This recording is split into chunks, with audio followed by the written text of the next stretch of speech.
Hey guys, I love my Ninja Crispi, and cleaning kitchen gadgets has used to be a pain for me, but this is awesome. It's small, straight to the point, easy to clean, and the all glass surface is extremely easy to clean, especially when nothing really sticks to it. And I just use some hot soapy water, and all the grease and stuff that gets usually stuck on the side of most things just comes right off. Not hard at all. Basically, a soft sponge, some soapy water, that's all it takes. The small batch container that has a lid cover is great. Same thing with a big batch container. They're both dishwasher safe, which means less pots and pans to hand wash. Very awesome. For the main unit, a quick wipe down with damp cloth keeps it looking new, no hidden nooks, crannies, or for grime. Because it's so easy to maintain, I've always kept to prep and store the same container and crisp everywhere I want. So also I get stack and store these away, and it's really nice. It's super convenient, space saving. Especially if you have a small space, this is awesome because you stack and store those things to the side.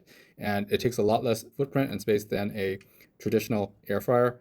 The crisper pans, those are non-stick, but nothing sticks to them either. So it's easy to clean as well. Very, very cool, especially if I cook like a lot of chicken and fats and stuff. Extremely easy to take care of.